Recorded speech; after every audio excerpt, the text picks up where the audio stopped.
You can now follow me on all my social media platforms to find out who my latest guest will be. And don't forget to click the subscribe button and the notifications bell so you're notified for when my next podcast goes live.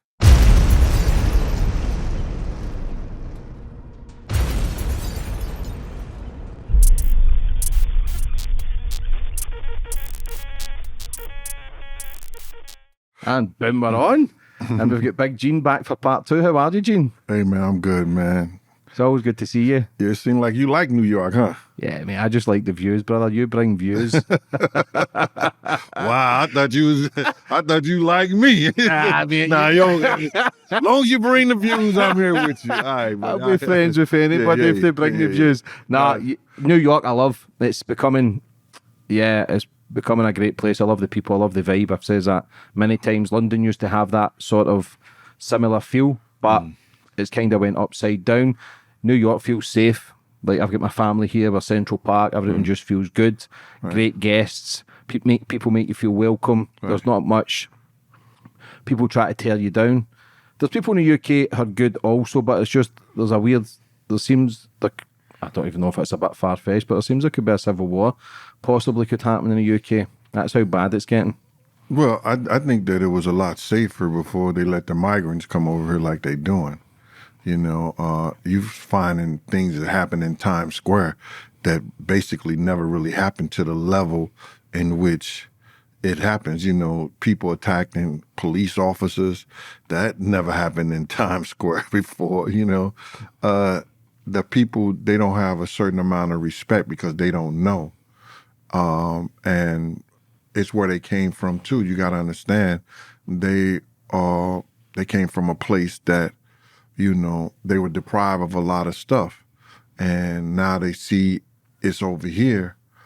And they feel like that the police and the people ain't going to know who they are if they commit the crimes and do the crimes. But Big Brother is watching all over New York City. So that's why they're catching a lot of them doing crimes. Mm-hmm. Is it the illegal immigrant sort of things? Like I say, I'm no problems with anybody want a better life, but when you're coming to places with different cultures, different beliefs, and you're not having background checks, you're not having your criminal record checked, right?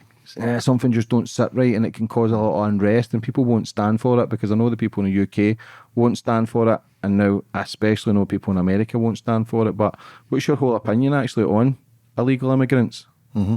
What do you think of it?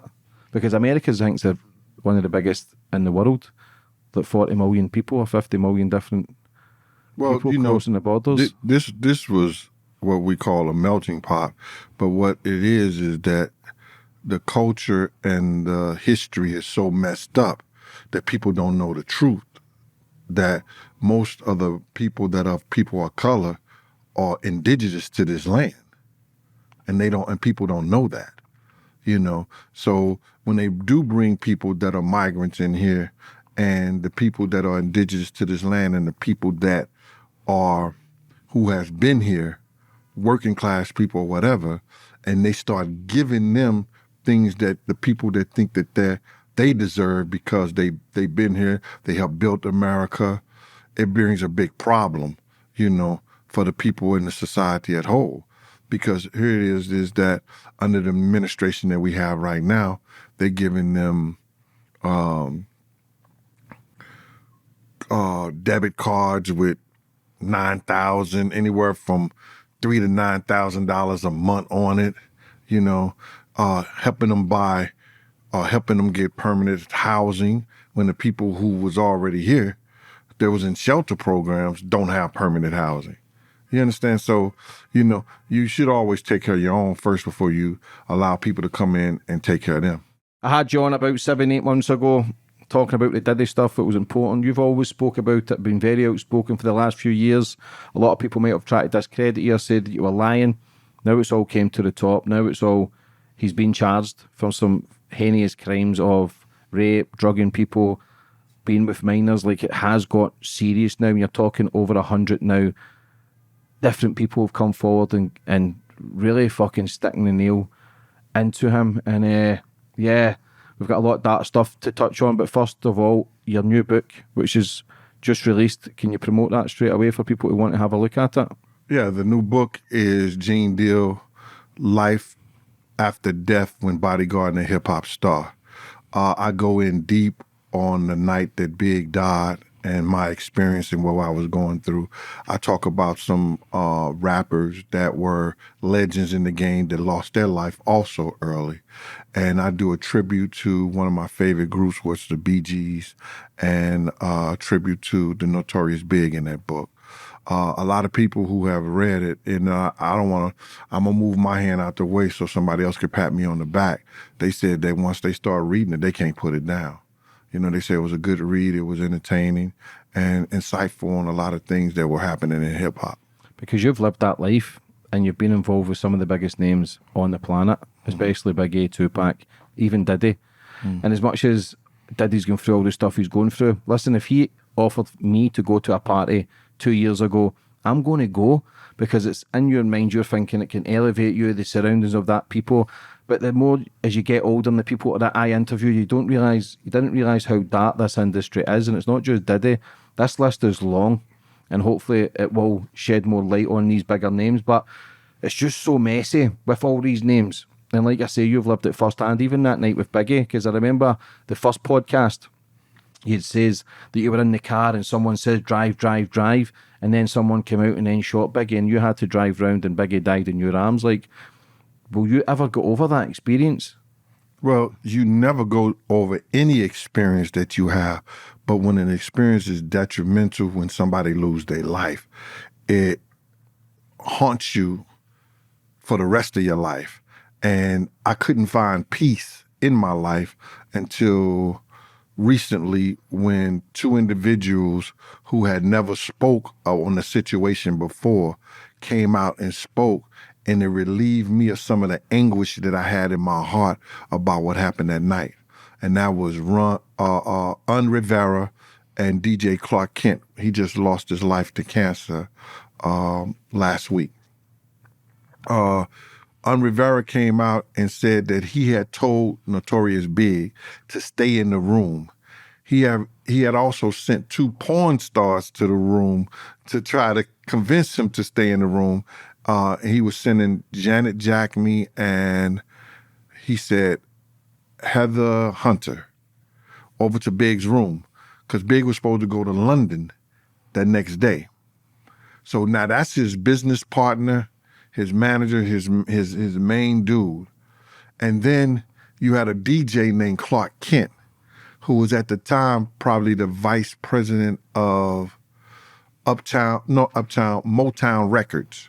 And he was working his way up in the industry. He did a lot of music for Jay-Z, a lot of different forms. His name DJ Clark Kent. I knew Clark Kent from the club scene.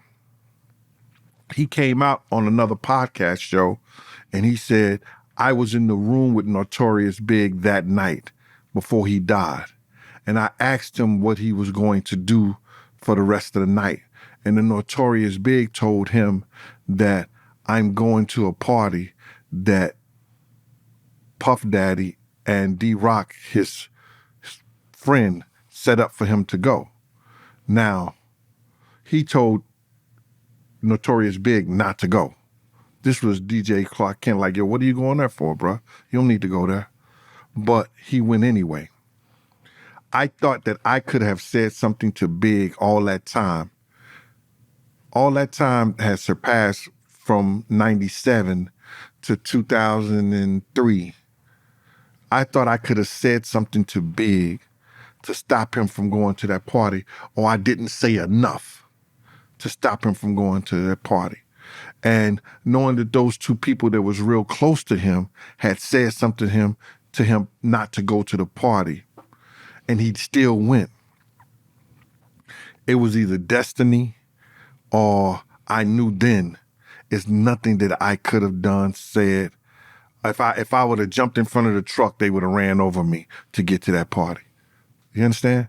So it relinquished a lot of pain that I had in my heart, thinking that I could have done something to stop that kid from going to that party.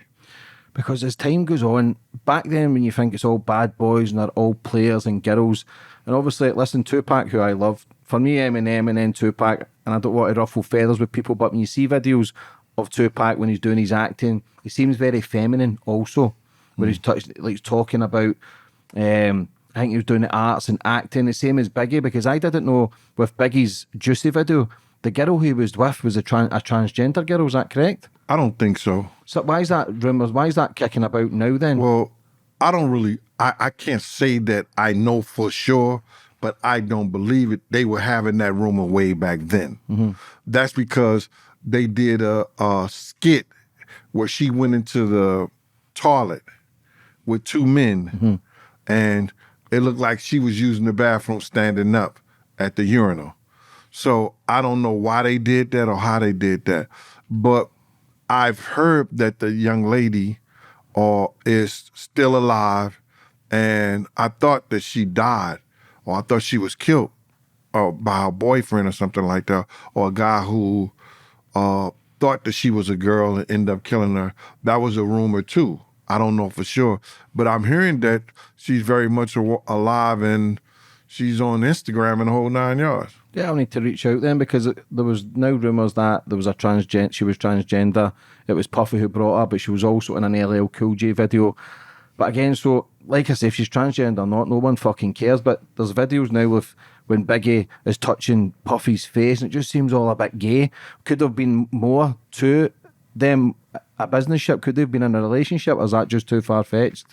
I'm just saying, Notorious Big never gave me any indication that he could have been bisexual or into men. Not at all. Not at all. Puff, on the other hand, yeah. And that's because of, if two men and two women go in a room together and you trading your girl with somebody else's girl and all this other stuff like that, which is maybe called the rock and roll lifestyle. I don't even, I don't indulge in that. I think that he had gay radar or something like that. So gaydar. He had gaydar, but not the Notorious Big. No one can even make me believe that about the Notorious Big. Yeah, it's just now we're living in a society where people want to create conspiracy theories. People want to then bring others down. The same as, because that video I seen when Puffy was rubbing his face and he was like, yeah, your hands are so soft. And then with the Tupac video, but again, it doesn't really matter. It's just the way how... If it don't matter, why are you speaking on it, bro? It's just because I try to figure out the answers. Is it all fake, that they're living this fucking fake image, and they're really all these fruity men just fucking each other? But see, you got to realize too, now, when we was growing up, like, you do a good job playing basketball, a motherfucker, somebody will pat you on the ass. You like, now you play ball and somebody pat you on the ass, you like, my man. Watch your hand, man. What's wrong with you, man? You're charged with sexual assault. You'll be done for fucking human trafficking. Yeah. It's I understand that. It has all changed days. When I used to play football, kiss people in the cheek and like you do, slap an ass, fucking great goal. But nowadays everything has changed. The things you get away with 20 years ago, you can't now. And even with the Diddy parties, the majority of people would have been loving to go there. Everybody would want to be part of it. They wanted the limelight, other celebrities. And listen, as well, we understand now when accusations come, people are going to create false accusations as well because they want a piece of that limelight. But when Diddy was at the prime, everybody wanted to be his friend. And there was a time he probably did feel as if he was untouchable. Obviously, the house of cards have crumbled. What about Diddy's mum? Because again, there's rumours coming out that she was a prostitute. She used to be an escort, and Diddy used to watch her having sex as well.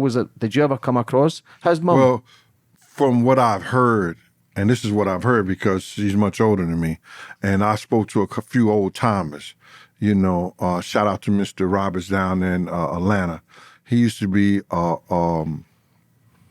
dude that used to be out in he's still alive and everything. He used to be a guy who used to be around that whole scene. And from my knowledge in speaking with other people too, his mother was not a prostitute.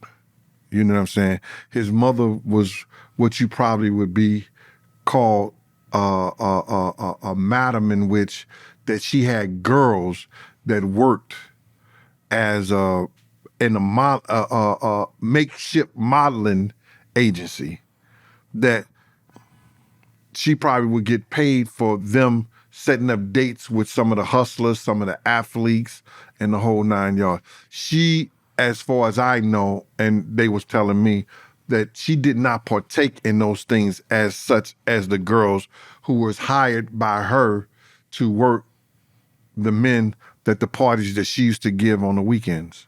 Yeah, because there's videos of Puffy kissing his mum in the lips and stuff, and it just, yeah, listen, it just seems a bit fucking strange for me. But again, it's all rumours, and that's why it's just to ask the questions to get a rough understanding, because there's obviously videos now that she was a prostitute and she used to get Puffy to watch.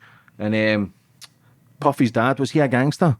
How true is that? He got killed, is that correct? Melvin Combs was in the business with some other guys. He had just got in the business with, everybody think it was Frank Lucas, but he wasn't working with Frank Lucas. He was working with New York Freddie, who was an extension to Nicky Barnes. Nicky Barnes was the one who was on, the first black man I think was on the New York Times, you know. Was that him that was doing the heroin? Yes. Yeah. Yeah, I've heard of him. So that was Nicky Barnes. He played, in the American Gangster, he played a rival of Frank Lucas and stuff like that. But Nicky Barnes was the individual that he worked for under the umbrella of New York Freddie. And somebody had just brought him into the business. He had been doing some business. Because you got to realize, back in those days, it was all about image and what people perceive. Puff father was driving a cab. You understand? Why? When he went, he was winning. I don't know why. That's what gets me. Was it just him trying to act as if he a normal citizen? Yeah, a normal citizen. Because all the other gangsters, they didn't. You know, they paid the police off. You know what I'm saying? And did their thing. He had got caught in a situation, whereas that he has sold, or he was set up to sell to an undercover, and which he did. And the undercover was a police officer that actually worked for New York Freddie and the gangsters now. And he turned over them, and meaning he turned them over is that he gave the police officer a written statement and a tape confession of who he was working for and everything. Did you ever think it would come to this, that Diddy would actually be charged? Oh, yeah. Did you believe it would? When they went in his house, I knew he was going to get charged. They don't, listen to me, it was Homeland Security. It wasn't the regular Miami-Dade or LAPD or New York PD. It was the federal government. It was a task force. It made the news. Every channel was shut down and was on his house. The federal government here in America, as plus the Southern District of New York, do not bring that type of attention to a celebrity or anybody unless they have charges against them. See, at his parties, was he recording in every room? Was he recording people's sex? And was he recording everything? Or how far-fetched is it that he had videos of everyone? Well, I'm just saying, if they recovered over 250 cameras, whoa, he had recordings of everything and everywhere. You know, I don't think is no house that big that you need 250 cameras. You know, maybe it is, maybe it isn't. I don't know. But as far as I got the same knowledge that everybody else have regarding that, the taping and the filming and everything like that. So it's not far-fetched at all if the federal government has seized that information. A lot of people now will be running for the hills. A lot of people will turn against him.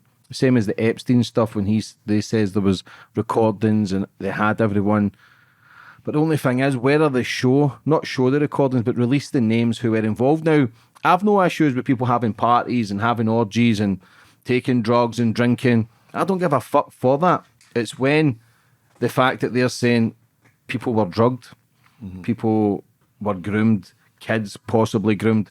You see the video of Justin Bieber at 14 and how uncomfortable he made him feel, saying you're staying with Uncle Puff for 48 hours. Like, it's just, that's not a normal way for a man to act around children.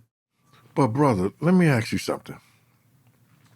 Before all this happened and came to fruition, the people knew that. That wasn't the first, the government, the people in the music business, the government especially.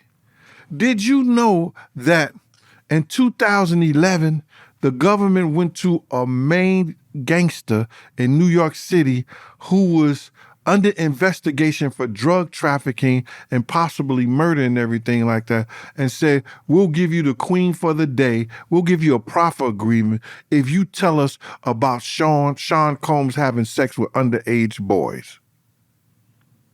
This is an individual that was in the music industry, in the movie industry, and everything. They had arrested him and was bringing him up on charges, but was going to let him go or give him a lighter sentence if he would have told that information. And that was 2011. So they knew. So you think they're going to let that go? They're going to keep him under investigation. They're going to keep him getting stuff on him, knowledge on him of what he do and how he do, the way he move. And then when the time is right, and the people don't want to deal with him no more, then they're going to relinquish all that information on him. After all those other people have suffered. After all those people have suffered, now the government want to go after him. Now, I don't blame them for going after him. I'm blaming them for what took you so long when you knew all that information. It's something that 50 Cent said. So you got to listen to what people say. 50 Cent, Curtis Jackson, said he made people feel uncomfortable. The people that he was working with, he made them feel uncomfortable. So when you dissect that, that means people that he's working for, the way I articulate it, is that people that he are working for has gotten tired of his bull, and now we gonna shut him down. And that's what we're looking at right now. How is the Justin Bieber thing? Do you think he was abused by Diddy? Because with those videos and how uncomfortable he was and how his head went. Listen, the entertainment industry destroys lives no matter what, but being around the wrong sort of people will make it worse, especially if you are befriended by these people and you're groomed by these people. And to normalise it, because when you watch the Usher videos, Usher saying he wouldn't have his kids at a Diddy party. Usher says that the things that he'd seen at 13 and 14 he should have never have seen. But when you're around these people, they're glorifying it. It feels normal to them. Do you feel as if these young kids could have been abused by Diddy physically at that age? I believe that if an abuser abuses, if he was abused and became an abuser, he would abuse the kids and the people around him. So an abuser becomes an abuser. So maybe he was abused. It did that. It's up for them to tell that story. And I don't know why they don't feel like it's necessary to tell that story. See, I catch a lot of flack by talking about dudes' integrity. I catch a lot of flack about talking about this dude, Puff behavior and how he treat people and the whole 9 yards. But if I don't talk about it and let people know, he continues to get the icon of the year, of the century. He continues to get a doctrines from Howard University. He continues to get the key to the city when other people who have paid the price and earned that and deserved that should have gotten it. I catch a lot of ridicule for being the one who came out and said what I saw him do, what I heard him do, and would I checked him on some of the stuff that he did. What about Ashton Kutcher? Because Ashton Kutcher, who I believe could possibly just as bad. Ashton Kutcher as well. Listen, he's not guilty of this, but he arranged a date. He was late for that date. And when he got to the girl's house, he looked through the window. She was stabbed 47 times. The man ended up getting charged. But Ashton Kutcher was also involved with Abercrombie and Fitch. I think it's Mr. Jeffries who's just been done for trafficking. Ashton Kutcher was also friends with Brittany Murphy, who also was friends with P. Diddy, who also died the same death as Kim Porter. Now, Ashton Kutcher as well also runs a child protection thing. I think it's called Fawn, where he's trying to save children. But we know now a lot of these people use this thing for child trafficking to actually not expose it, but to gain from their own benefit. He was also married to Demi Moore, and there was a video of Demi Moore kissing a 12-year-old or a 13-year-old boy. I just feel as if there's a lot of darkness around these people. I feel as if they feel as if they're untouchable. I genuinely think he could be next Ashton Kutcher. Am I wrong here, or could this be right? Well, I was around Ashton Kutcher and Diddy before, and they were speaking about Brittany Murphy. And I don't think I ever told this story, and I'm about to tell this story here. While he was married to Demi Moore, he was still sneaking around seeing Brittany Murphy. You understand? We were going to a Nets game, so we picked him up, and he was explaining to Diddy that every time he goes to Brittany's house, paparazzi always catches him or almost catch him coming out her apartment or coming out the building. And Diddy was telling him that's either the doorman or your security. You know what I'm saying? And he was still married to Demi Moore at the time. So you could have something, you could be right.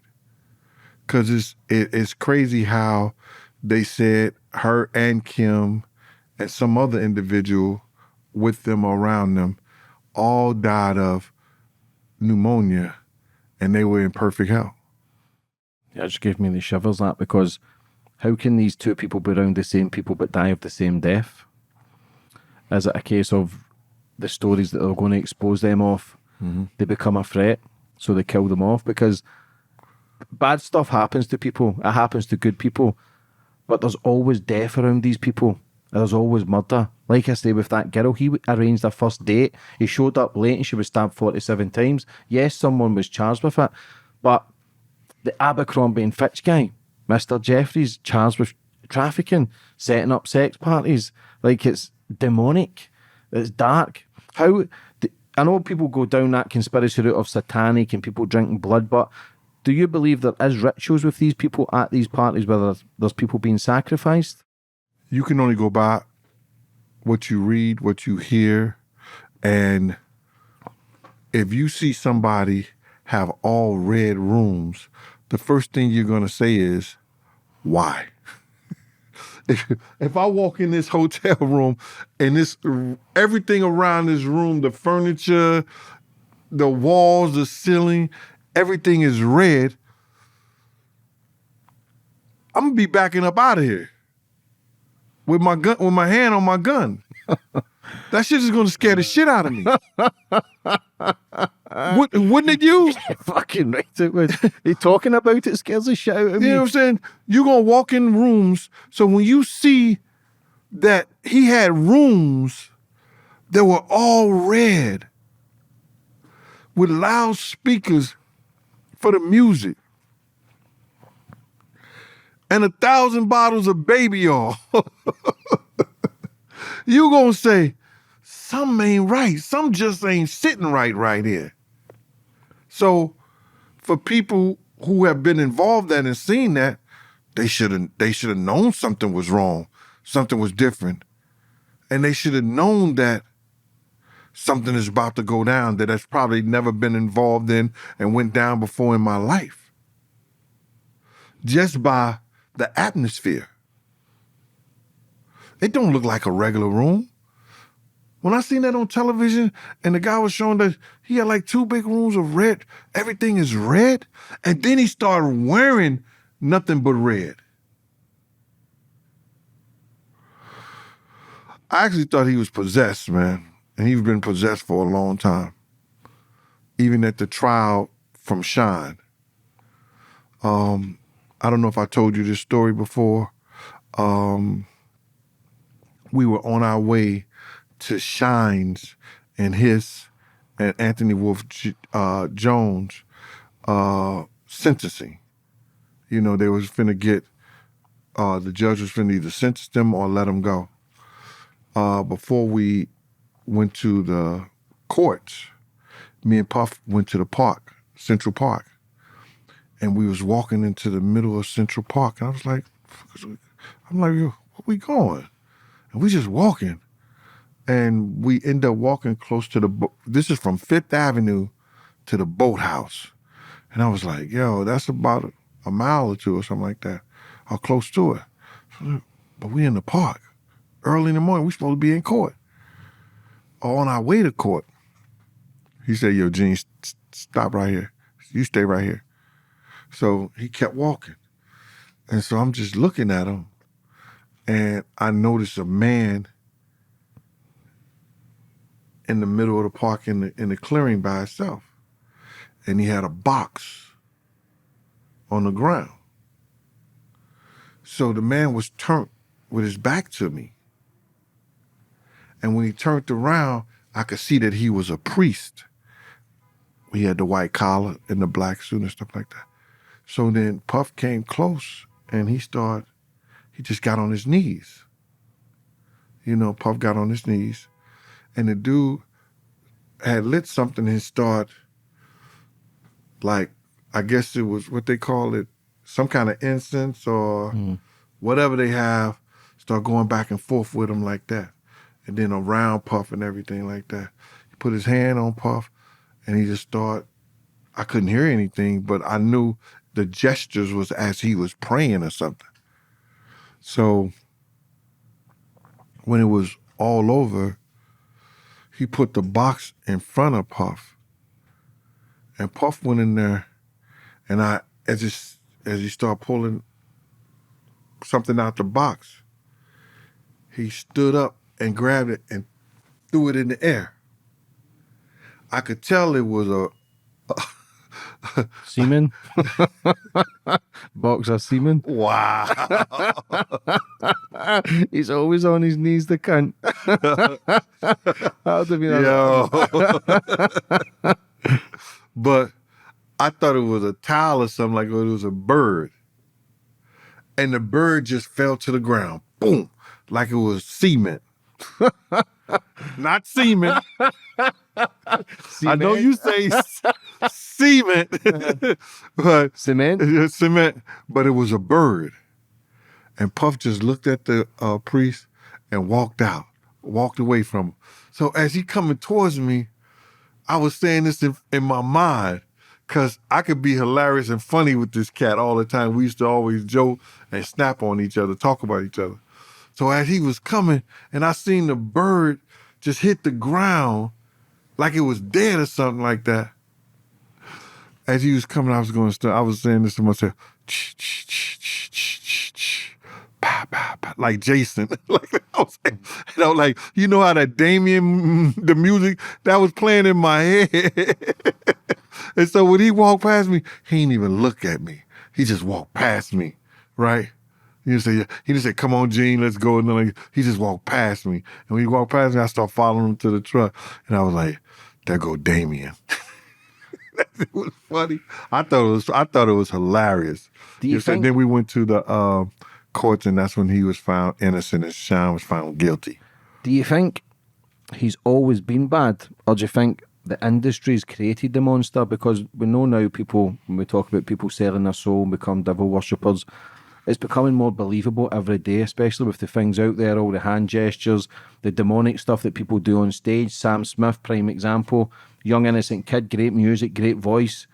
but then starts dressing as the devil and starts music videos. He's pretending to pee on fucking people. Kids are watching this, and does fame just go to their head that they just then want to become the best and have got to do all these different deals to then sacrifice everything around them to be at the top of the tree? Do you think the industry's created this monster, or do you think the monster was already there?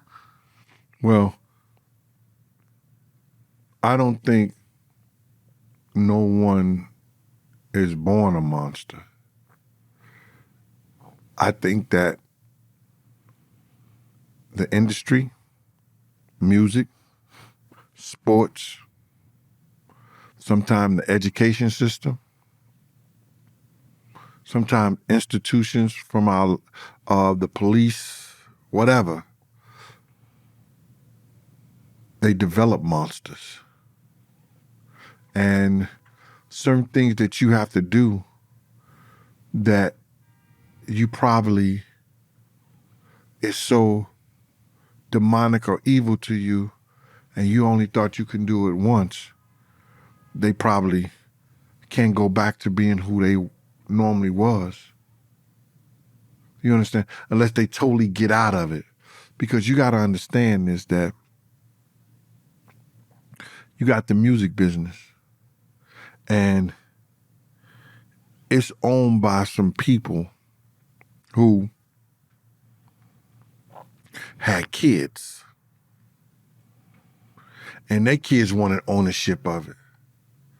So just say if there was like 5 or 6 major labels at one time, and their kids wanted to own a part of that label or part of their record business, they opened up their own subsidiary to them. Then they start getting people to do music for them. They are controlled by their parents. That's their generational wealth. So they have to find a way to control the people under them. So they set up systems to control the people up under them by giving them orders or making them feel that they have to do certain things. You understand? So now they got their mind because they have controlled them, because they saying that I'm going to make you do this. I'm going to make you do that. And once you do it the first time, I got you on a Diddy tape. You get it? Puff used to do that. He used to try to control people by making them do certain things with him. You understand? That they may be embarrassed or they may not want other people to know about. And he learned that from the system within. Who was his mentors? I think it was Andre Harrell, Russell Simmons. Then he got over to Clive Davis. But when Clive Davis decided he didn't want to deal with him no more, Jimmy Iovine and the people who own Universal Music. What were these people like? Because these people are like the cream of the crop. They've worked with the biggest names on the planet for many, many years. I could speak about Andre Harrell because I knew of him and I knew people that worked for him. I knew people that were close to him. Me and his bodyguard was fraternity brothers, and we hung out all the time. I knew of some of the things Russell Simmons was doing and was around. I can't speak too much on Clive Davis other than what I've heard. Other people who worked in the office with him, they would say that he used to have Vaseline on his shoulder. Why? You think about that. He used to have Vaseline on his shoulder. It was a joke. But Semen? Vaseline. A lot of semen talk in this podcast. I'm just saying, this is what somebody said. I don't know how true it is. They said, yo, I had to get out that office, man. He said Clive Davis used to walk around with Vaseline on his shoulder. And I had to think about it. I was like, Vaseline on his shoulder, just like you did. And I was like, oh, okay, I got you. What does it mean? what you say that you never cared, nobody cares about somebody's sexual preference. Yeah. If he put Vaseline on his shoulder so somebody can grab it and lube him up, that's on him. But it just seems the whole industry now, it seems to... Our country. Nah, no pun intended, Our but it country. seems on its fucking knees. Our country, brother. I would say the West, yeah. The way they trying to... It's not everybody. It's not everybody. But these political parties are trying to spin that to the young people in this world is saying it's all right, it's okay. It's okay and all right behind your closed doors and everything like that, but not in the classroom. You understand? Yeah, the transgender stuff. Yeah. Not in the classrooms. Yeah. They trying to spin that when a guy has glaucoma and he's in the prison system and they tell him he's going to go blind if he doesn't get a surgery, they deny him to get eye surgery. But here we have somebody saying that, well, if you want to change your sex, we're going to pay for changing your sex if you're in the prison system.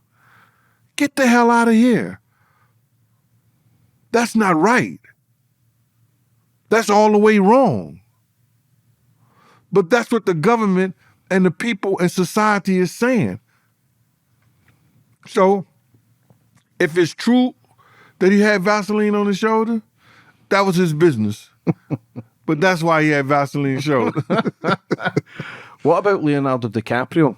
Because we all know he likes these younger women, models, 21, 22. Listen, it's a bit creepy for a man in his 50s, but listen, fair play, he's got the money, he's wanting young girls. Listen. You can't. You can't. If you're going to speak on him, you have to speak on Robert De Niro. Yeah. You got to speak on, what's the other? Al Pacino. You know, it's Hollywood. Hollyweird. You understand what I'm saying? Did you ever come across him at the parties?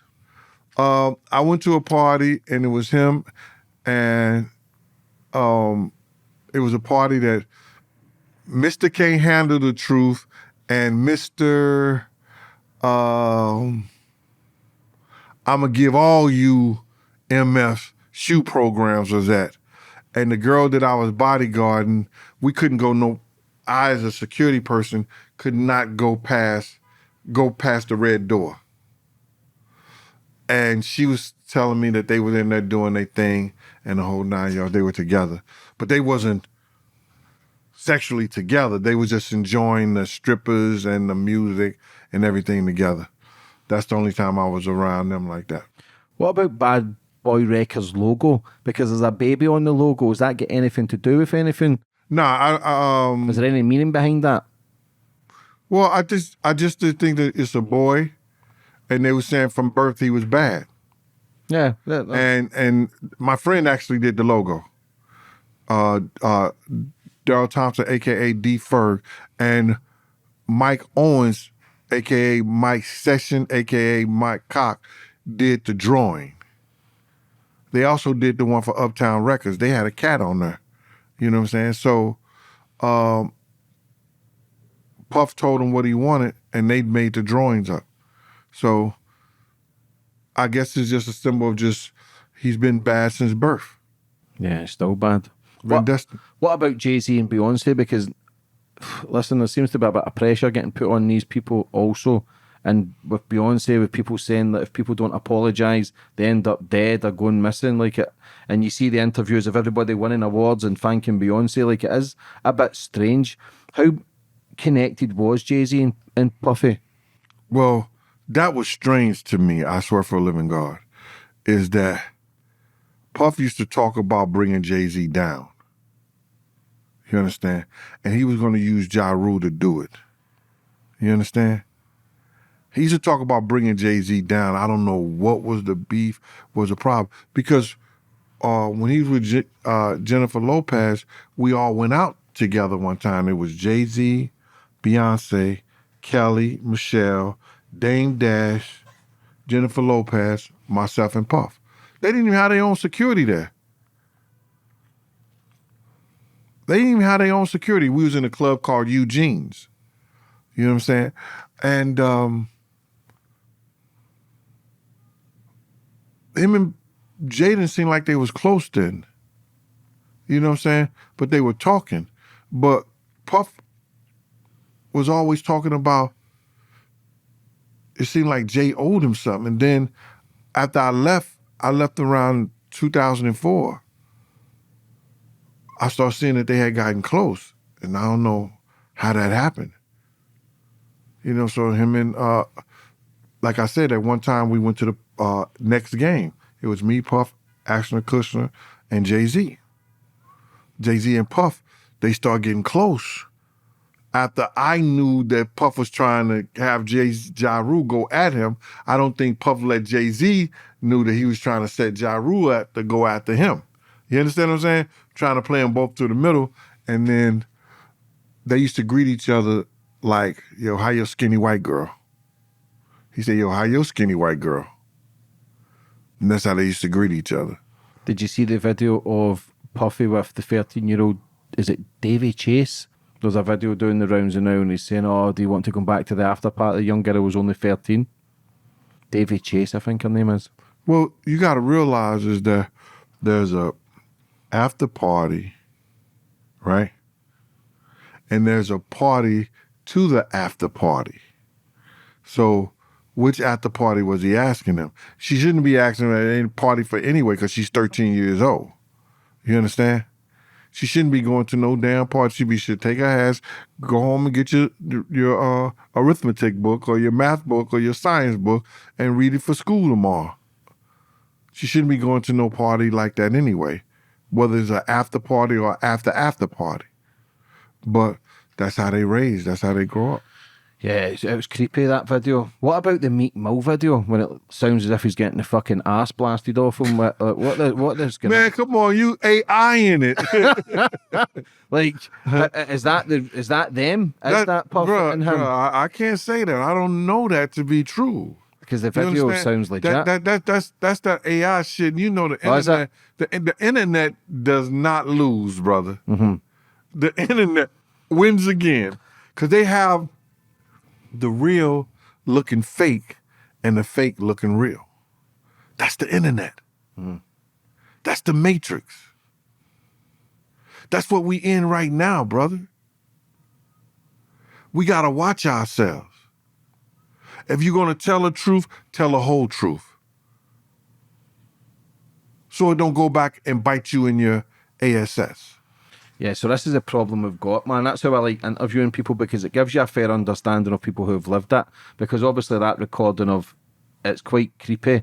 And then Meek Mill's a photo in a swimming pool with basically looking as if he's fucking cooling off his ass, man. Like you're thinking, listen, but by all means, who cares? But it's just how messy it's all got. And I think it's still going to get worse with everything that's going to come out. I don't think Diddy will make it to court. I think potentially could be suicide, Epstein kind of thing with him because of the names that he's involved with. Well, I believe that if people who are extremely powerful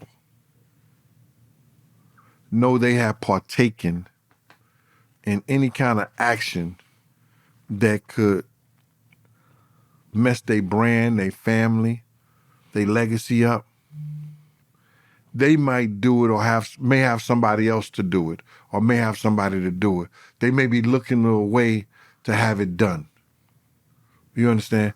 But I don't believe that he believes that he can't beat it.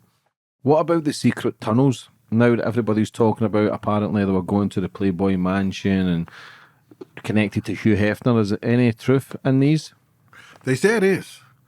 But you got to realize this, if it's connected to the Playboy Mansion, these people been doing this stuff for years, for a long time. You got to realize is that they're going to do that because they don't want to be known that they going to the Playboy Mansion. So if you got people that are building tunnels from Mexico to Texas to smuggle drugs, why is it far-fetched to believe that the people have built tunnels to other people's houses to indulge in crazy sex activities. Like there's one girl that came out about Hugh Hefner and said that only thing that was different between Hugh Hefner and Diddy was is that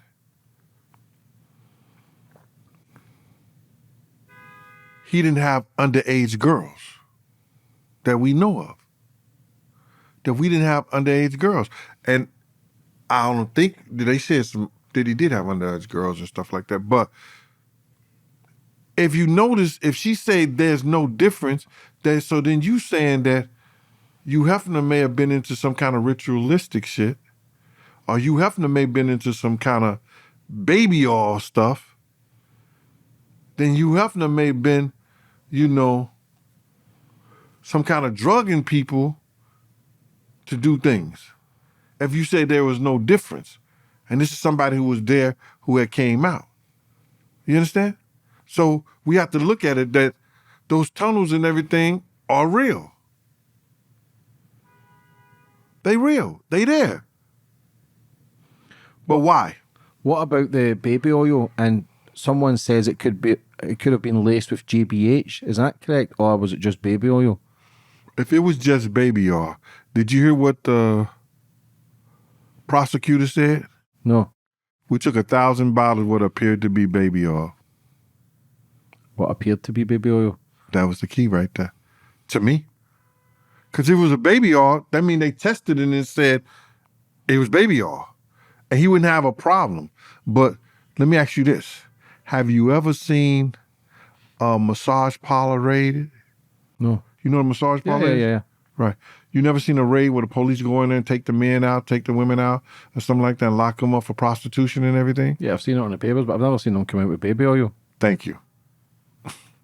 Thank you. Yeah. Spot on then. So they've took the baby oil for a reason then. Thank you. Yeah. Makes sense. Well done. Uh-huh. I was thinking, fucking makes sense because it shows you them carrying out the baby oil for a reason. Yeah. Why? They did 1 or 2 tests. But see, it's not only the tests. You got to realize Jonathan Odie, right? You know who that is? No. Jonathan Odie was the guy who came out, and he's under federal witness, he's been prosecuted by the feds because he shot up, I think, one of Donald Trump's offices or something like that. But he gave them this story that they thought that was real weird. And it was about P. Diddy and Cassie and they freak-off parties. I'm surprised you ain't hear about that. No. Yo, man, that's a whole show within itself. But we're going to get into it. Jonathan Odie told the federal government that he was doing freak-off parties with Puff and Cassie, and he contracted, allegedly, herpes. He also was paid off. They showed where he was paid millions of dollars. He bought property with this money in the whole 9 yards. And he said that they were having liquid cocoa in these bottles being shipped by P. Diddy and Rick Ross. So if you believe what he's saying, you understand that he was freaking off with them and stuff like that. And he also said something about the oils and stuff. So now you have his testimony to the federal government. This was over probably 5 to 7 years ago. And they I guess they believed him to the extent where they put it in motion. Then you have Cassie. Cassie knows what's in those bottles because it was used on her. When they went in there, they knew what they was looking for, brother. I thought that the guy who was arrested at the plane, the white guy who said they were the runner for them, I thought that he was probably be the one that tell them some stuff too. Because I thought that he was probably working for them from the get-go, because how would they know to arrest him the same day they do the raid and he was getting on a plane going somewhere? You know? Yeah, I've seen the photo of that kid, the white kid. Right. So now, knowing all this, Jonathan Odie told them what was going on, Cassie told them what's going on, and the white kid told them what's going on. They knew they was going in there to get those bottles. Evidence. What about Uncle Ron? What happened to him? Who's he? Man, I don't know him from a can of paint, bro. You know, they said he was one of Diddy's bodyguards. I don't know him. You know, like I just told you, and I tell people all the time, he had about 6 to 8 bodyguards. You know what I'm saying? 6 to 8 bodyguards at any given time. They were given to him by Green Gate Security. He didn't handle none of that. He gave his friend money to get a security company, and his friend used to hire correction officers and NYPD officers, and also like people like myself. But I wasn't under his friend's contract. I had my own contract with him. Mm-hmm. Because people were saying, because he died last month, this Uncle Yeah, I heard. the guy.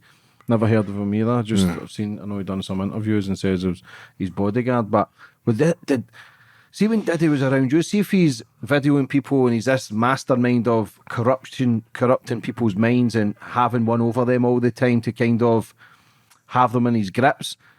Was he never wary of his bodyguards either? His security of what they could see, what they could find. Did they never try and have information on everyone just in case the shit hits the fan and tries to expose them? Because he always seems to try and be 2 steps ahead of everyone. But for someone to be that manipulative and scheming, it looks as if he tried to have something over everyone. Were you not wary of... You never look at the people that have less than you. And that's crazy. Did he look down at people? Oh, no doubt. You never look at the people that have less than you. You always look to get the people that have equal amount of you or more than you, or they could be at your position. He probably had no right to think that not doing right by his security at that time, you know, was going to cause somebody in his security to go lamb with him. But he knows why me and him have a beef. He knows why I came after him. You understand? So he never came after me because he knows why me and him have a problem with each other.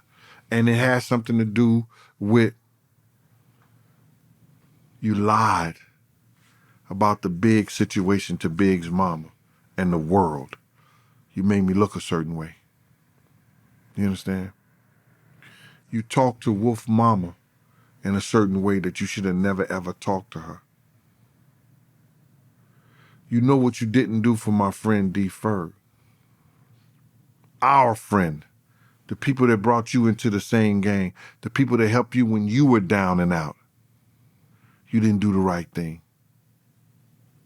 You had your people tell my job shit that I had to fight for my job for years and years and years. All this bad boy shit would always come up. No matter what I could do. You could say I kicked, or somebody could come and say, I kicked a turtle. They say, yo, Gene Deal kicked the turtle, and also we want to revisit the situation with Bad Boy Records when he was being paid employee. You understand what I'm saying? They will always throw shit in there like that, but that's the government and that's how they do shit. So he know all the shit that we went through because we revisited. I tried to tell him, man, let's talk about it and make it right, do this and stuff like that. You know, he was never going to do the right thing. He had no plans on doing the right thing by nobody. Did people like him? He must have had, did they have friends, like genuine friends? Well, I think that he had a few genuine friends when he went to school with them. Corey Jacobs, what's his name?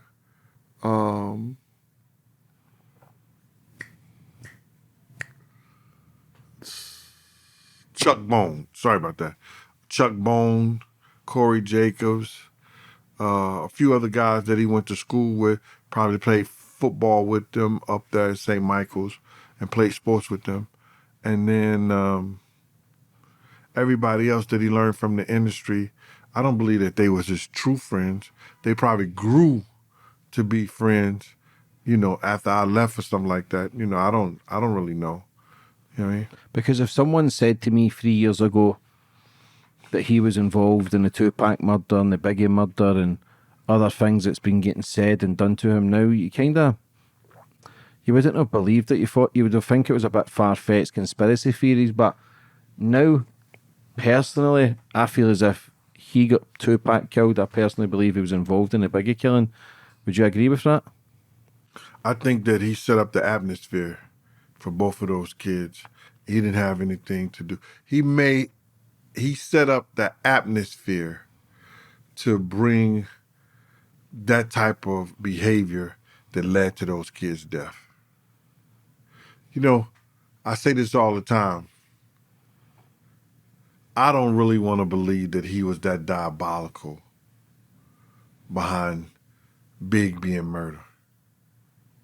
Because that Big thing was a whole setup, and we know that. But feelings will never change facts. But facts will change feelings. And knowing that, I know that it's certain things that happened and didn't happen that led to Big's death. So I'm at a crossroad with that. Do you think you'll ever get closure from that? Ever? If the LAPD justice system ever realize they want to do real justice by opening up all those cases and what people said and the stuff that they sealed, unseal it, and let everybody see it. Who should be most worried being involved with Diddy being in prison? Who should be most worried that could potentially happen to them who was close to him? Could other people be in with him with all the shit that he's going through now? I think the people that was doing security for him, the people that were setting things up, they should be worried. They ass should be worried as fuck. Because the Southern District is not going to play with them. You understand? I could come here and say and look you and anybody in the eye and tell them that I'm not worried. They can go back to the day he was conceived. You understand? When he was just a nut in his dad's scrotum sack. They can go all the way back to that time, and I'm not worried about not one thing. I said it, and it's the only thing they can ever bring me into court on him about in a situation when he said about Danity Kane. When he said the stuff about Danity Kane. And me and him was arguing that whole night. We was joking. And when I mean joking, we was snapping at each other. We was going at each other the whole night behind that. And some of the things that he was saying about me. When he said that if they keep messing with me, I'm going to drug their ass out and pimp them out to my ninjas. And you know what I'm saying. That's what he said. Did I hear him say that? Yes, I did. What happened after that? I said, man, them somebody MF daughters. What the F is you talking about? He said, go ahead on, old broke ass cop. You know what I'm saying? Broke, I said, I got to watch, you got to watch. I got a ring, you got a ring. I got a chain, you got a chain. I got a house, you got a house. I got a car, you got a car. You ain't got nothing I ain't got. You don't have nothing that I don't have. Nigga, I got money. I got money. I got so much money, I eat it. I say, so that's why your teeth green around there? You need to stop. Take that shit out your diet. Don't ingest it no more. And plus, what I want you to do is get you an Effident. You know what an Effident is? Yeah. It's a tablet that's used for your denture. We having this conversation. Ain't nobody laughing at what I'm saying at all. You understand? Everything he's saying, broke ass cop, they falling. I'm just looking at these motherfuckers, these asses. I was like, these motherfuckers right there. So then it was funny. The next morning, I come to the house, because he go get the kids in the morning and everything like that. This is Sunday morning. And so then for some reason he calls over the intercom telling me, yo, Puff wants you upstairs. So, fuck what he want me for? So I go upstairs.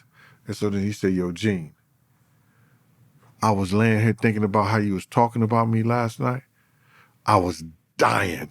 I was laughing so fucking hard.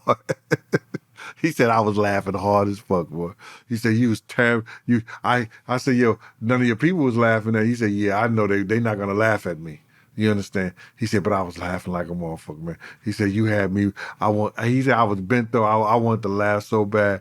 He said, yo, but you can't do that shit no more. You can't talk about me in front of people. I said, motherfucker, stop talking about me. I won't talk about you. You don't say nothing about me. I won't say nothing about you. All right? He said, all right, cool. So we stopped joking from that point on. Did he threaten you to drug you up and him to send people in? Was that a threat? What? Did he threaten you to drug you and send people in? Is that what you says there at the start of that? No, he said that about Danity Kane. He says group. He will drug them up. He said I drug their ass off and pimp them out to my ninjas. That's what he said. So that's the only reason they could bring me into court on anything about that, because I heard him say that. Whether it's true or not, whether he did it or not, I wasn't around there for that. And then when he said it, I checked it. Man, them somebody motherfucking daughters. What the fuck is you talking about? And then that's how we got into that whole dialogue of what I just told you. But he was saying that sort of stuff back then. He said that in front of everybody in the studio. But I'm not the only one that heard that. But that's what I'm saying. The stuff that he's charged with now, he was saying that stuff 20 years ago. Yeah, he was saying that shit back there in 2004. He said that shit. I swear for a living Jesus, he said that. And who were that group? Danity Kane? Yeah. That's one of his girls groups from Making It a Band. Yeah, I didn't know. Yeah. They sold a lot of records. That's that girl group that MTV had him make called Making It a Band. What about the new allegations now with apparently a 10-year-old with the MTV show? And have you seen them? I seen the allegations, man, and that shit is crazy. And I don't know if some of those kids was around. You know what I'm saying? I knew a few of the people from. I would see a few of the people from Making It a Band, but he wasn't around them like that. Like they try to make it seem like on television. He wasn't even around them like that. You know what I'm saying? See, this is the thing. It's the same as like Michael Jackson stuff, with so many names coming out and trying to get money. It's just to get the truth and what he's actually done instead of I wouldn't say it was a handful of people, but you don't want just people coming out the woodwork. And they are though. I would never. They are though. People, you got people who never. I'm sorry. Yeah, it's okay. I'm sorry. You got people who never was around that do podcast shows and they know everything that was around. How? You wasn't there.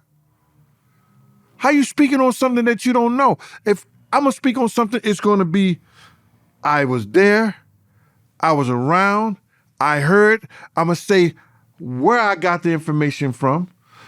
The main thing, they'll let people come on any kind of show and say whatever the F they want to say, and then not one time do one person say, yo, so where did you get that information from? How do you know that's to be true? Like if I would have just said, he said that he was going to, Puff said that he was going to drug Danity Kane and pimp him out to his ninjas, right?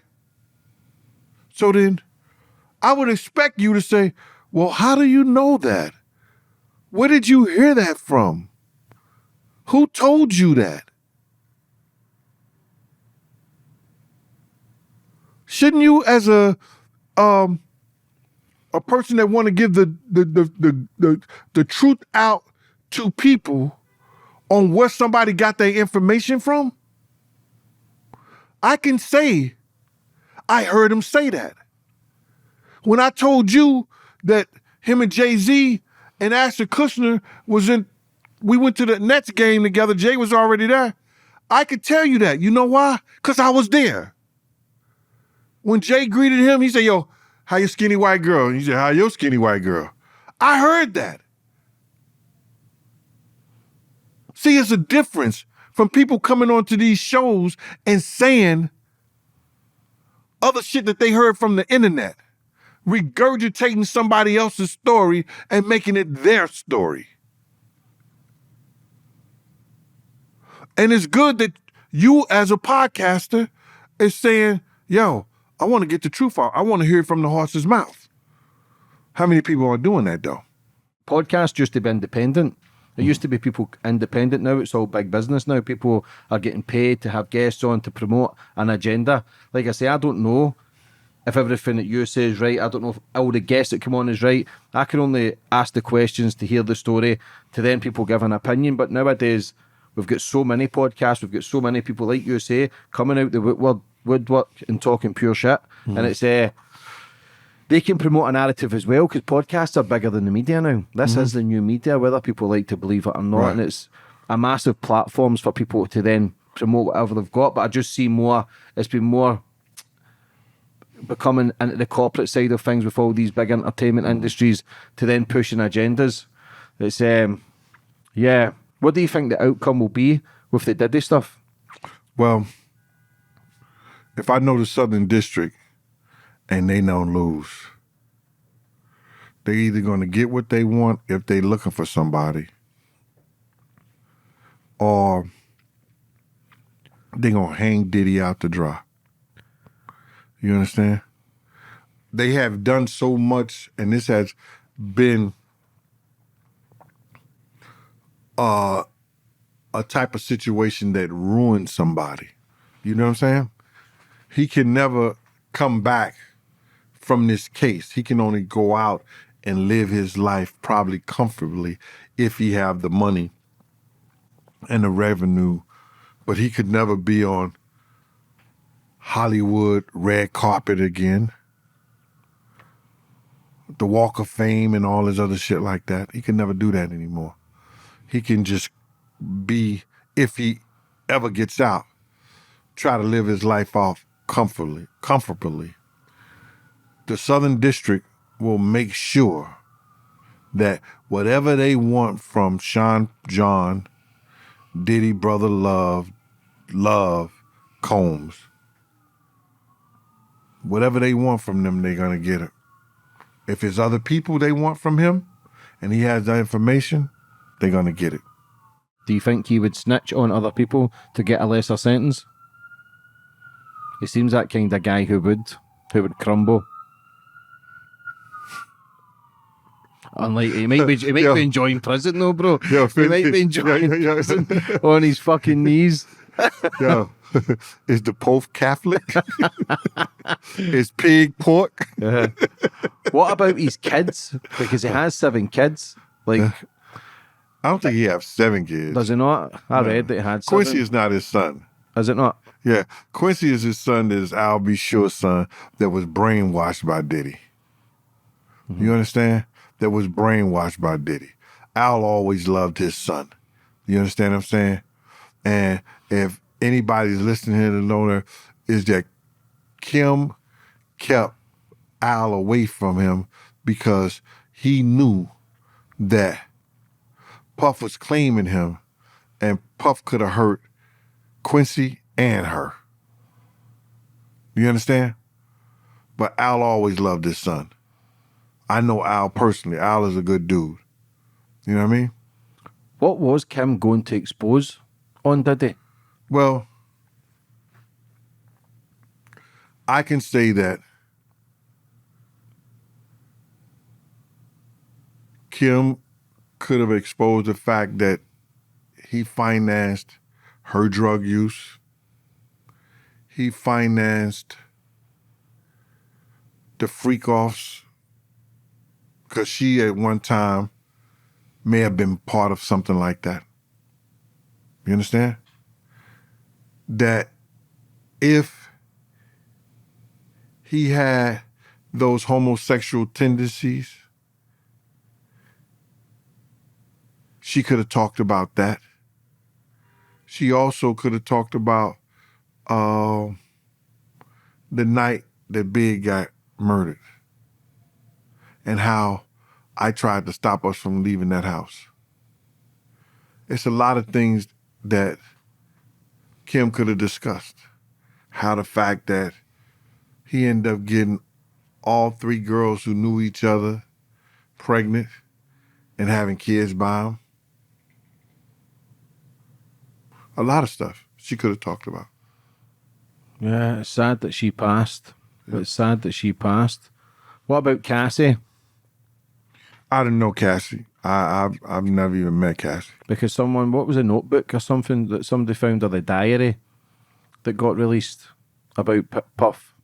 That was Kim. I think that was Kim's Was that stuff. Kim's diary? That's what they say.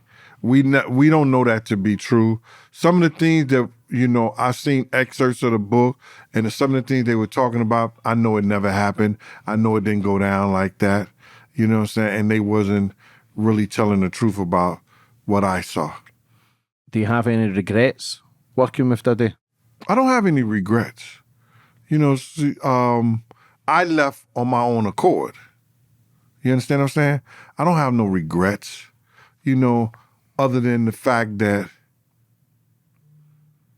and it still goes back to that feeling that the night Big died, I just wish he would have listened and had never went to that party.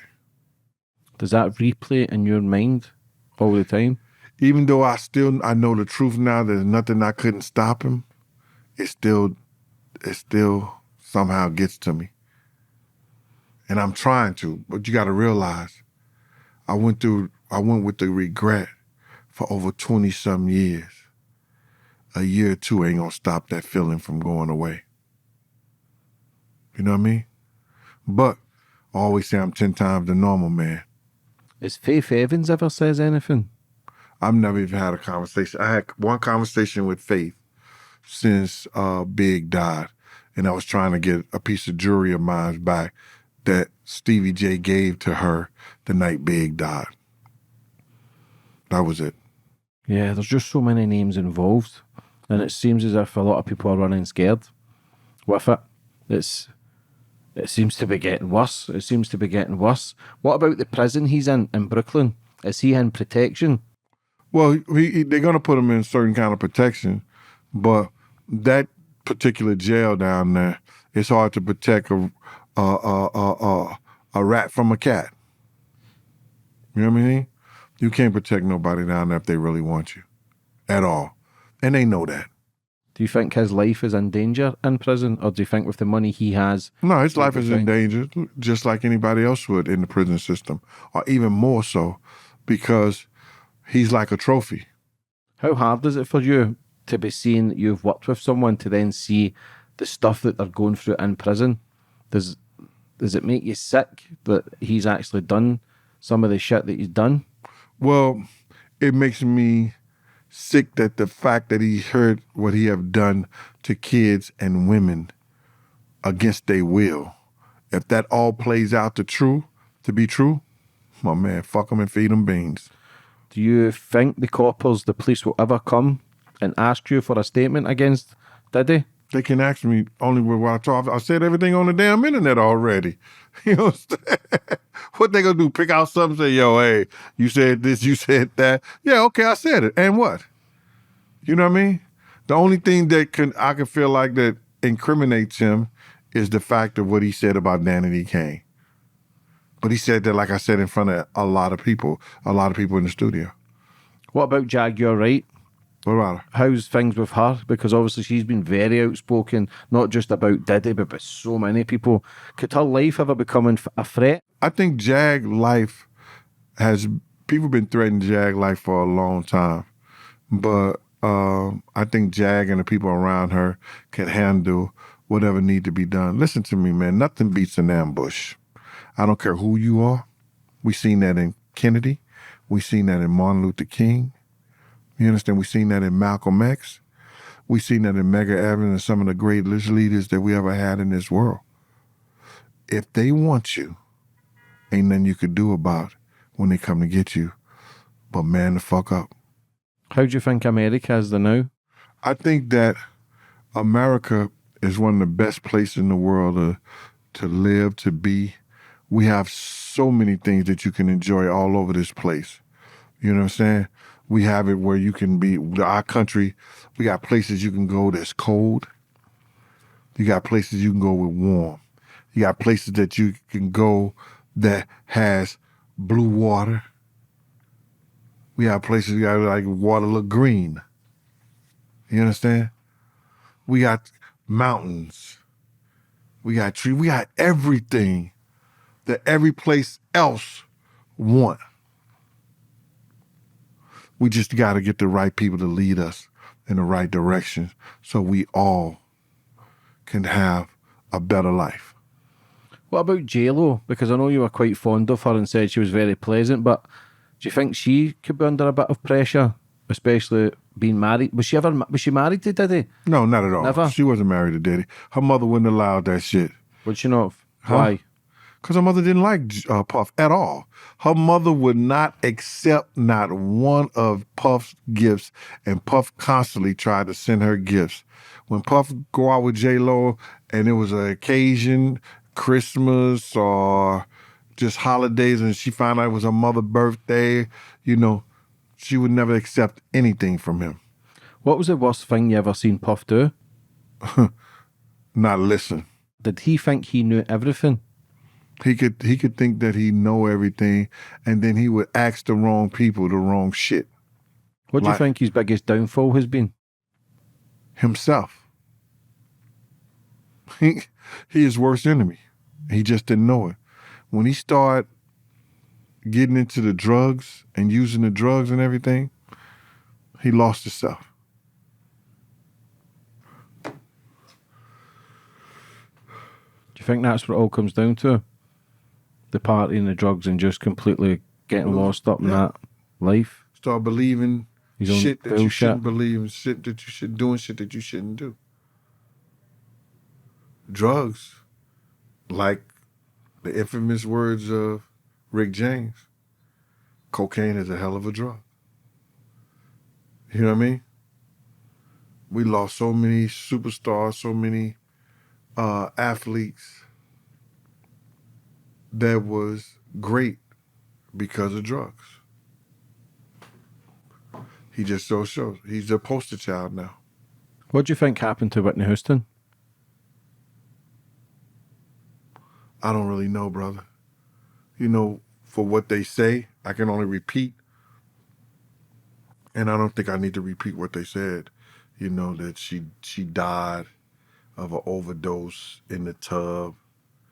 And it's strange, her daughter died the same way. You know? I don't need to repeat that, you know, because I know very little about it. Do you think a lot of these people are devil worshippers? Do you believe in that? Like, do you think a lot of these people in higher places become devil worshippers? Do you believe that they then become satanic and start believing in a certain religion? Well, I think of Satanism? I think that when you have people and you introduce them and you fool them that God is not real and God doesn't exist, and they start throwing up signs that's supposed to represent the Illuminati, supposed to represent some type of satanic, you know, just like God has his kingdom, so does the devil. And these people pick and choose what they want to do and who they want to do it with. And once they represent that and show you that they represent that, if you still like them, you still listening to them, if you still enjoying their music, you don't think you're a part of them and what they worship and what they do? You're caught up just as much as they are. So when somebody, you know, do this, do that, do this, you know what I'm saying, do that, and they showing sign that they are part of that satanic cult, and you still want to listen to their music, you just as guilty as they are. What do you think needs to change then in the music industry, in the film industry? Because when we talk about Hollywood, we talk about the music industry, how dark and demonic it is. You listen to music from the 60s, 70s, Sam Cooke, some of the amazing singers back in the day when it was just all about love, and then you look at the music now and you see what they're wearing, what they're dressing, the kids. Do you think it totally needs shut down to be reformed? Because listen, music's a beautiful thing. It brings people together. You can enjoy your day, but with the frequencies now it's in music and the change of the tone and the words that are in it, you are what you listen to, so you are what you speak, you are what you eat. But if kids are constantly getting played, we look at Britney Spears and Baby Hit Me One More Time, they've got a young girl dressed as a schoolgirl and they're normalising fucking paedophilia, basically. Like, what do you think would totally need to change in the music industry to kind of clean it up a bit? Or do you think we're just so far gone that we've just accepted it as a world in a whole? See, what happens is that just like the government, everything has a certain lobbyist that they want to go in a certain direction. When they want the government to do something, there's people that goes in there and they pay senators, they lobby, yo, I'll do this, I'll do that for you. You understand? In the music business, they want to suppress. In the music business, they want to have the prison system filled with a certain amount of people, certain race of people. So you got people that controls what kind of music get played on the radio. The same song 1,000 times. You understand? You understand? Sexy Red, they'll play that 1,000 times. And they got regular songs, they got good songs by her and other people that brings a conscience to an individual. They don't want nothing that you could be conscious about, that you could be righteous about. We had that at one time. We had the people like Public Enemy, Poor Righteous Teachers, Grand Poobah and them, just people that KRS-One, you know, they're guys out here right now that speaking the truth and speaking stuff like that are positivity. You understand? They don't want that in your vibration. They don't want none of the things that will help the culture and help the people grow. You understand? Because they want to keep it at a certain level, man. They want the yays and the nays. You understand? Always fighting against each other. Nobody coming together on nothing. And none of us are getting half the pie. They only giving us a little quarter or corner. When did you start looking into it that way? Because we don't always see it the way we see it now, if you know what I'm saying. Because 10 years ago, 50, like I loved that sort of music, that sort of genre from Tupac, Biggie, Eminem. You kind of, but then when you actually look, because they say the CIA was involved in hip hop. I don't know how true that is. They say they changed it because people smoking weed, people drinking champagne, it becomes glorified, it becomes sexy, and people normalise it. Same as when girls were smoking. A woman who I had on was talking about not many women smoked.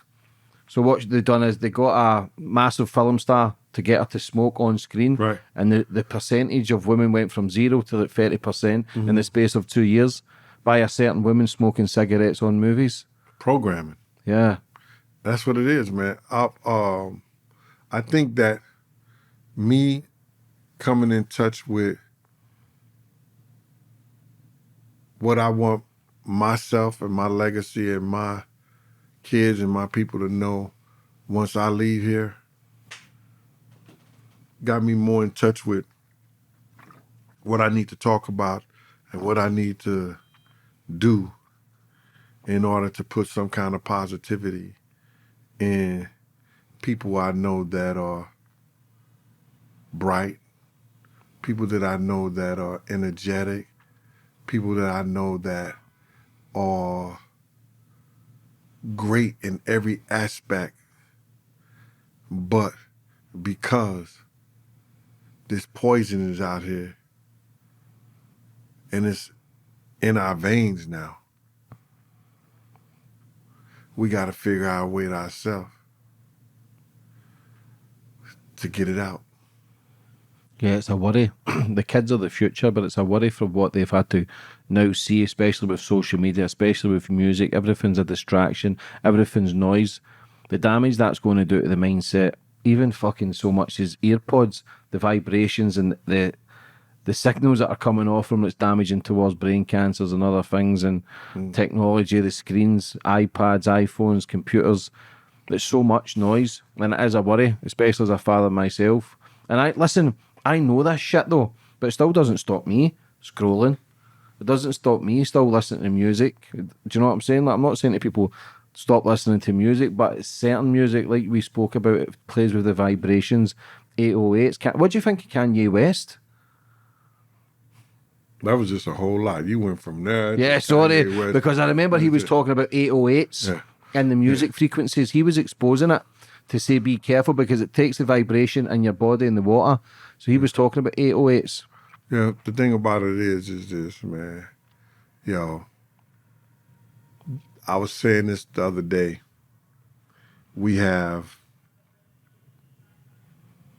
195 nations, but there's about, 2,021 satellites up in the air. Why? Why is it now that you had to have government approval to launch a rocket into space, and you don't have to have that approval anymore because you got the money? What the hell is going on here? It's all that these people are trying to program us because they know if we get that one person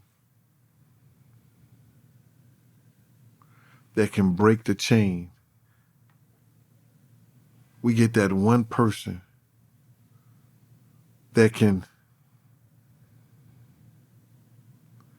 come in mind and educate us to be different. They know that they don't have that control of us going over the phone. They don't have the control of what we buy to wear. We don't put importance on a lot of things anymore. That one person. So they're going to keep on. What do you think life is, Gene? A crock of shit, then you die. No, I'm just kidding. A positive note. Thanks for coming today, everybody. I'm just kidding, man. No, you're not. No, you're fucking not. No, man, I love life. For real, man. I love when I sit down and I write some poetry and it comes together for me. You understand? I love when I read something and it takes me somewhere else, that even though I've never visited the place, you understand, I can visualize it. I love when I eat some good food and I say, God damn. I love when I wake up in the morning, I got a heart on. You understand? Life is so fucking good. And all they ask us to do is to pray and treat your fellow man like you want to be treated. What about the election next week? Do you take much notice of it? I sure do. Who are you going for, Trump? I'm a Trump guy. Sorry about that. Yeah, whoever don't like it, you understand? I know you don't supposed to be into politics and you don't supposed to be into religion when you talk on these things, but I'm talking about what I need for America, what we need for the world. You understand? We need somebody that's gonna grab a motherfucker, grab his up on the balls, and I'm not prejudiced with the women and nothing like that, but gonna say enough is enough. Enough is enough. I got the power over here. If I tell you to stop bombing, stop doing that, you're gonna stop. You understand? And I believe he's the man for that job. I believe that because they hate him so bad, and anytime they hate somebody so much, you understand, and willing to do anything to get him out of there, that means he's good for the people. Look at the people that have killed. Your JFKs, your Malcolm X, Gandhi, like the people who fucking John Lennon. Mega Adeline, Do you know what I'm John Lennon. saying? You know what I'm saying? What do you think will happen if Trump doesn't become president?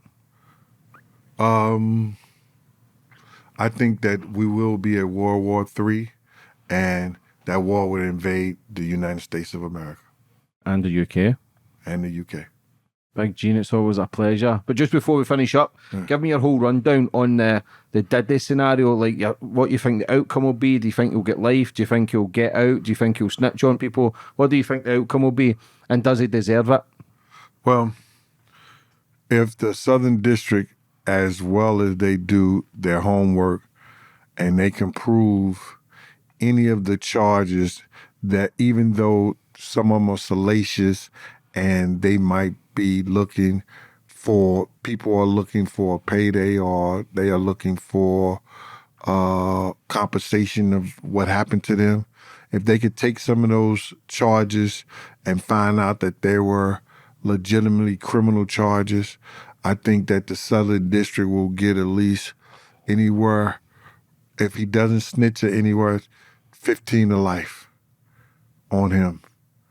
And if he becomes a cooperating witness for them because there's other bigger fish to fry and he can help them, he will probably do 10 years and 8 of those will be in the halfway house and he'll be out. But he's going to jail. No ifs, ands, and buts. Where do you go forward for the future, Gene? What's your plans? I want to write my 3rd book, probably do a cookbook. I'm trying to do this movie that's crazy, and it ain't about nothing with this. It's about some girls. It's about some girls growing up. And it's like, yo, how you going to write about some girls growing up? Because I see the story in my head. I raised daughters, you know, and I really want to do this story. It's going to be something powerful for the community. You know what I mean? And it's about the girls that I've seen in the community and everything. Now, I don't want to get into it with a lot of people, but I want to work on that. I was just gifted my dad's house. And I really want to get the finance up to redo it like it should be done. It's something that he had worked hard for. It's something that his wife, Jan Robinson, who's a lovely woman, had worked hard for. She was a PA, a nurse, a physician assistant. And I want to put it back to where it's supposed to be. The house was built in 1891. And I want to do the work that it needs to be done. So if I ever have grandkids, I want to make it like a museum. My father was a horseman. He dealt with quarter horses. What is that? A horseman? Yeah. He was a guy who bought, sold, Just buy and sell horses? Quarter horses, yeah. Mm-hmm. He owned, real estate, and he owned like a barbershop and everything, but he had his education also. He had his master's in English. He taught for a while, but he's the type of dude that he left a legacy, and I don't want it to go away. Mm. I got some of his old saddles there, his hats, his cowboy guns, buckles, and all the stuff like that. So I want to make a wall and build in a glass case and put all that stuff in there so his kids could see that. You know what I mean? Grandkids and nieces never could ever see that. I want to make it into since I met my father at 16, but I met my mother at 12, but they took me in. You know what I mean? And I want to show everybody, this is our past, even though they are our future. How important is being a dad for you? Man, that's one of the greatest things, gifts that God could give you. It's just that, and I want to tell all the fathers that's out there, and this, I was told this, be able to look your kids in the eyes when they become adults and know that you have done everything impossible in the world for them to make their lives good. And that's a blessing. But remember every moment as a child that you have with them.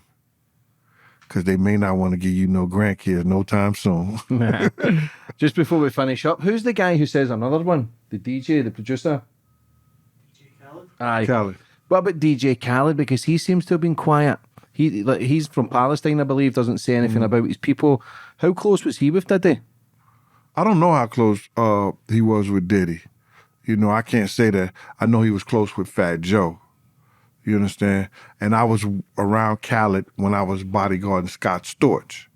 You know what I'm saying? He used to come in and out and everything, get music for Scott, do things and stuff like that. But I don't know his relationship with Diddy.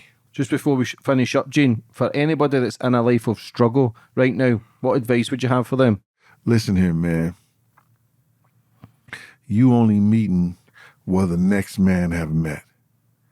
Anything that you want to do, if you want to be a mechanic, be around people that work on cars.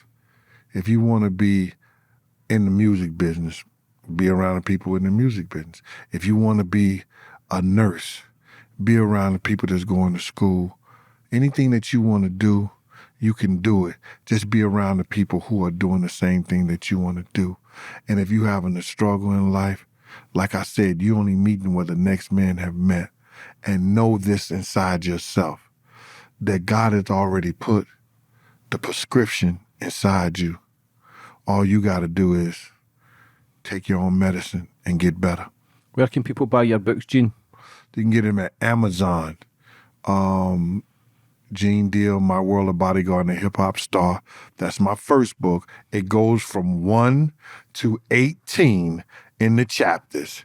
Now, my second book is Life After Death when Bodyguard and a Hip Hop Star by Gene Deal. And it goes from 19 to 40. You can't skip those chapters. This third book is starting at chapter 41. You know what I'm saying? Because I know some people like to get the second book, first book, and all like that.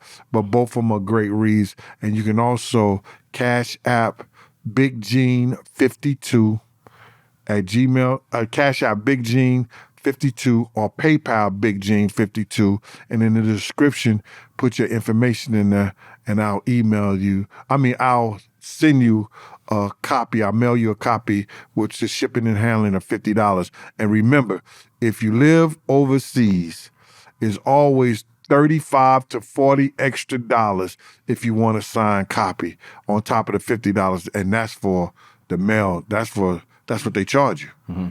Big Gene, would you like to finish up on anything else? I'm good, brother. All right. Listen, God bless you. I look forward to the third book, brother. And no doubt I'll see you again, possibly next year for part 3. All right. Take care, bro. Appreciate it.